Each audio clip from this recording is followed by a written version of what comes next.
ಸ್ವಲ್ಪ ಕ್ಲೀಶೆ ಆದರೂ ಪರವಾಗಿಲ್ಲ, ಸಂಪ್ರದಾಯಕ್ಕೆ ತಕ್ಕಂತೆ ಒಂದು ಹಾಡಾಡ್ತೀರಾ? ಅಯ್ಯೋ ಹೇ, come you on, can try I no. can't.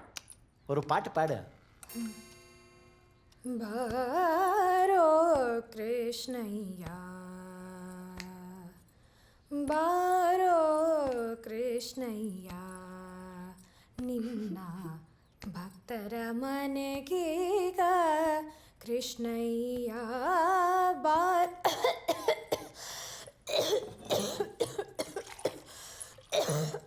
இந்த ಕೃಷ್ಣ ಏನಿದು? ಕೆಮ್ಮಿನಿಂದ ಬಳಲುವವರಿಗೆ ಅಮೃತ, ಆನಂದ ಕಾಫ್ ಸಿರಪ್. ಶಿಲನೆ ಬಾರೋ ನಿನ್ನ ಮುಖ ತೋರೋ, ನಿನ್ನ ಸರಿಯಾರೋ ಜಗದರ ಶೀಲನೆ. ಸಾರಿ மம்மி. ஏய் ஒலி, என்ன பண்ற? ನೋಡಮ್ಮ ಆನಂದ್, ನಿಂಗೆ ಇದೆಲ್ಲ ಆಫೀಸಲ್ಲೇ ಹೇಳಬೇಕು ಅಂತಿದ್ದೆ, ಆದರೆ ನಿನ್ನ ದೊಡ್ಡ ತಲೆಗಿದೆಲ್ಲ ಅರ್ಥ ಆಗಲ್ಲ. ಅದಕ್ಕೆ ಇಲ್ಲಿ ಲೈವ್ ಡೆಮೋ ಕೊಡೋಣ ಅಂತ ನಿಮ್ಮನ್ನ ಮನೆಗೆ ಕರೆಸಿದೆ. ಯಾಕೆ ಅಂದರೆ ಈ ಮನೇಲಿ ಅಪ್ಪ ಮಗಳು ಅನ್ನೋ ಯಾವ ಸಂಬಂಧನೂ ಇಲ್ಲ. ಯಾಕೆ ಹೇಳಿ? ಯಾಕೆ?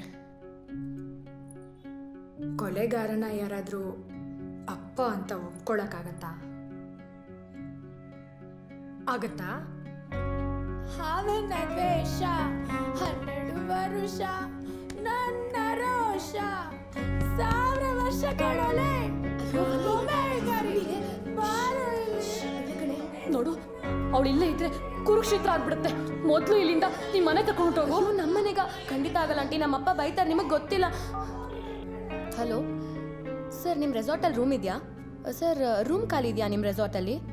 ಸರ್, ನಿಮ್ಮ ರೆಸಾರ್ಟಲ್ಲಿ ರೂಮ್ ಖಾಲಿ ಇದೆಯಾ? ಓ ಇದೆಯಾ? ಋಣಾನುಬಂಧ ಅಂತ ಇರುತ್ತಲ್ಲ ಮೇಡಮ್, ಅದು 15 ವರ್ಷದ ನಂತರ ನಮ್ಮನ್ನು ಮತ್ತೆ ಭೇಟಿ ಮಾಡಿಸುತ್ತೆ.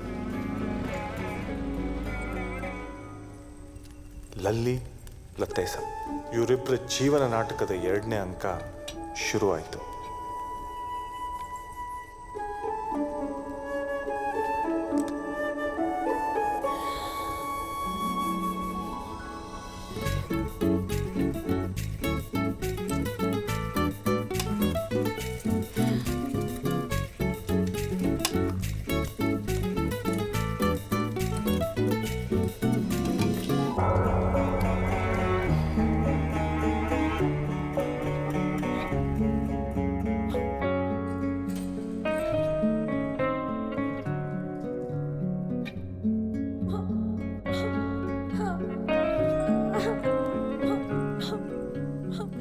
ಅಷ್ಟು ಚೆನ್ನಾಗಿ ನಗ್ತಿದ್ದವಳು ಇದ್ದಕ್ಕಿದ್ದಾಗೆ ಯಾಕತ್ಲು ಅಂತ ನಂಗೆ ಅರ್ಥ ಮಾಡ್ಕೊಳಕ್ಕಾಗಲೇ ಇಲ್ಲ.